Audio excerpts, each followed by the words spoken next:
Bom, finalizando esse capítulo, galera, a gente vai ver agora a equação de Clapeyron, que foi, se você dá uma lida no livro lá, é um pedacinho bem pequenininho, não é nenhuma página, ele explica como que chegou a essa equação através do estudo daquelas que a gente viu anteriormente, beleza? Essa equação diz o seguinte, ó, que o produto da pressão vezes o volume é igual a nRT, onde R é a constante universal dos gases, N é a quantidade de mols que tem no sistema, no gás que está estudando, e T é a temperatura absoluta, ou seja, a temperatura em Kelvin.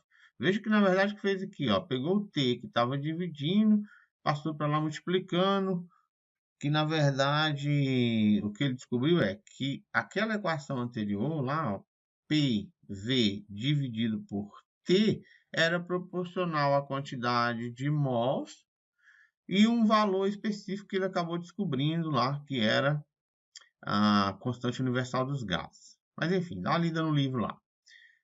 Ela pode aparecer nesses três valores aí. Nos nossos problemas, a gente usou só isso aqui, ó. O que muda de uma para outra aqui? Veja que aqui, ó, o que está se usando lá é atmosfera vezes litro, aqui em cima joule e aqui em cima caloria. Então vai depender das grandezas que estão envolvidas no problema. Vou fazer uns exercícios ali que você vai ver que é moleza, tá? Energia interna de um gás perfeito, U, se resume à energia de translação de suas partículas e seu cálculo é realizado pela expressão definida pela lei de Joule, que eu apresentei na aula para vocês essa semana, lá no capítulo 5. U é igual a 3 meios de nRT, que são as mesmas grandezas ali. Número de mols, constante universal dos gases e a temperatura. Tá? Ou seja, a energia interna do sistema, especialmente falando do gás, né, é 3 meios, número de moléculas, constante universal dos gases e a temperatura que ele está.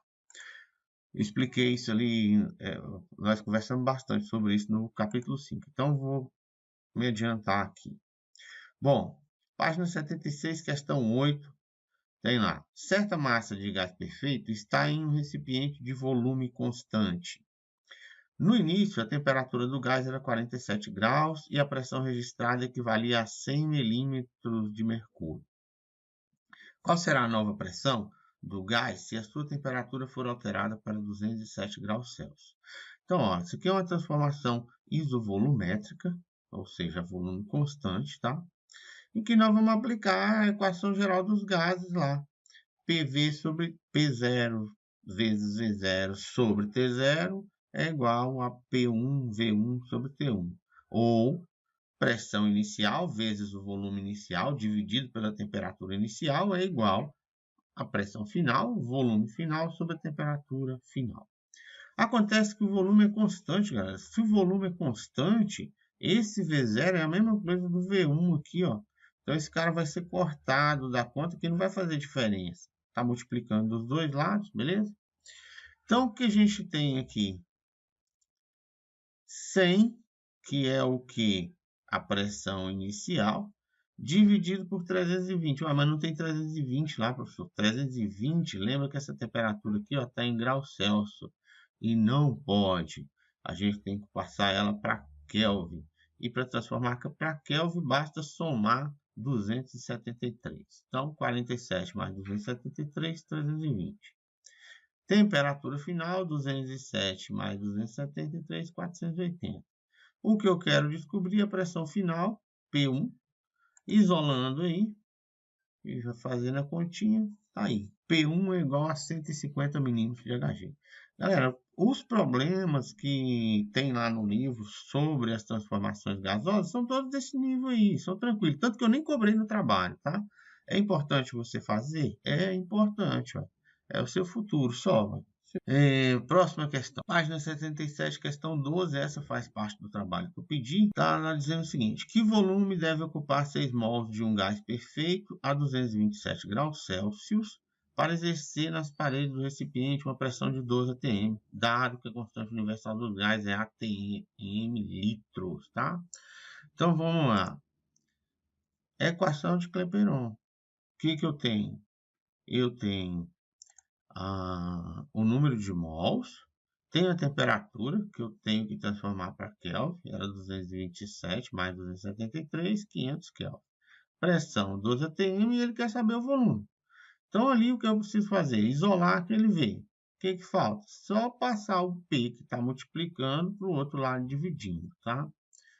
E aí, temos que V é igual a NRP, substituindo esses valores, ó, 6 vezes 0,082 vezes 500 dividido por 12. O volume final, volume é de 20,5 litros, ou 20 litros e meio. Último exercício, bem trabalhoso esse exercício aqui, ó. Página 77 também, exercício 16. Ao ler um livro sobre tecnologia do vácuo, o aluno recebeu a informação de que o melhor vácuo que se pode obter no interior de um recipiente na superfície da Terra é da ordem de 2,5 vezes 10 a menos 15 atm. Essa é uma pressão muito baixa, tá?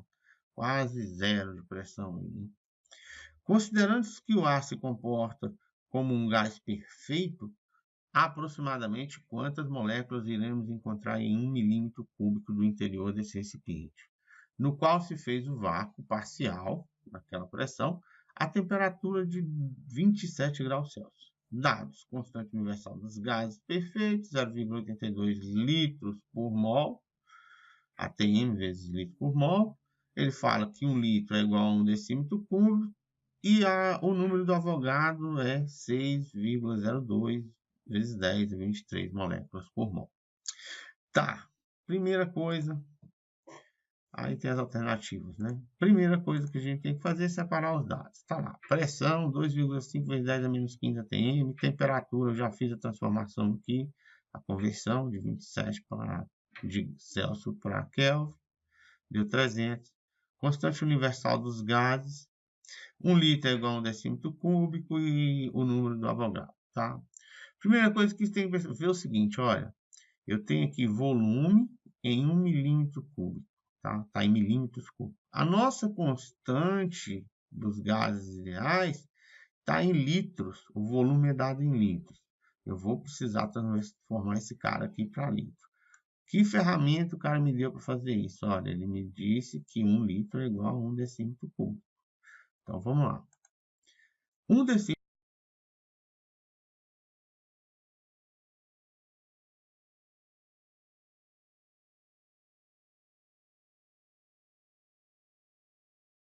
em milímetros, ele está me dando 1 milímetro cúbico, então eu vou transformar esse cara aqui em 1 milímetro, fazendo como? Dividido por 100 dos dois lados. Então, 1 sobre 100 decímetros é igual a 1 milímetro. Vou escrever esse cara em notação científica, ou melhor, aqui não está em notação científica, está em potência de 10. Em potência de 10 fica mais fácil de trabalhar. Então, ó, 1 milímetro equivale a 10 elevado a menos 2 decímetros. Eu quero saber quanto é 1 milímetro cúbico. Então, eu elevo isso aqui ao cubo dos dois lados.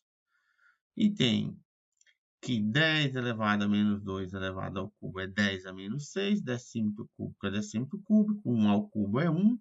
Milímetro cúbico é milímetro cúbico. Então, tá aí, ó. 1 milímetro cúbico equivale a 10 elevado a menos 6 decímetros cúbicos. Cada decímetro cúbico é 1 litro. Ora, então, 10 elevado a menos 6 decímetro cúbico é 10 elevado a menos 6 litros. Esse é o nosso raciocínio aí. Agora, vamos organizar de novo lá o volume, que era 1 milímetro cúbico, então, 10 elevado a menos 6 litros. Agora sim, com os dados todos convertidos, tá? Volume e tal, vamos aplicar a equação de Clapeyron. PV igual a nRT. O que a gente quer saber é o número de mols inicialmente. Isolei aqui, ó. RT estava multiplicando N, passaram dividindo.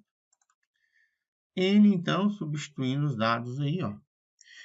Aqui é 2,5 vezes 10 a menos 15 vezes 10 a menos 6. E embaixo, 8,2 vezes 10 a menos 2 vezes 3. Como é que eu faço essa conta? Ó, eu pego esse cara aqui e divido por 8,2 vezes 3, tá? Ou seja, estou pegando o coeficiente aqui da notação científica e dividindo pelos coeficientes de baixo. Isso dá aproximadamente esse número aí, 0,1, essa coisa aqui, tá? que eu posso arredondar para 0,1. Tá? E agora eu fiz aqui, apliquei as regras da potenciação. 10 elevado a menos 15 vezes 10 elevado a menos 6, conserva a base, soma os expoentes, isso aqui dá 21, menos 21. 10 a menos 2 mais 2, isso aqui vai somar menos 2 mais 2 que dá 0, então repete só a parte de cima. Vou passar essa vírgula para a direita, a vírgula anda para a direita, a potência diminui uma casa. Eu ensinei isso para vocês. Então, tá aí. A quantidade de mols que tem nesse 1 milímetro cúbico lá é 1,10 vezes 1 vezes 10 elevado a menos 22 mols. Mas a pergunta é, quantas moléculas tem lá? E o número do Avogadro diz para mim isso aqui, ó, que em cada mol nós temos 6,02 elevado vezes 10 elevado a 23 moléculas, tá? Em cada mol tem isso. Que você aplica agora uma regrinha de 3, ó, 1 mol tem 6,02 vezes 10 a menos vezes 10 a 23 moléculas. Então, 1 vezes 10 elevado a menos 22 mol está para x. Multiplica cruzado, x vezes 1 é x, que vai ser igual a 6,02 vezes 1 é o próprio 6,02. E aí, 10 elevado a 23 vezes 10 elevado a menos 22, conserva a base e soma, 23 menos 22 dá 1. Então, isso ali dá x é igual a 6,02 vezes 10, que dá aproximadamente 60 moléculas. Quando uma questão dessa vai cair na sua prova? Nunca. Por que ela está no trabalho, então? Veja quanto de conversão a gente precisou fazer e o quanto de raciocínio precisa usar para resolver uma questão dessa daí. Isso daí é para fortalecer tua mente, aprender outras coisas enquanto resolve um problema, beleza? Ou melhor, aprender não, na verdade, reforçar um conhecimento que você já tem. Ok? Acabou? Por hoje é só. O capítulo 5 eu faço depois, já que ele não está na prova, tá bom? Valeu, um abraço.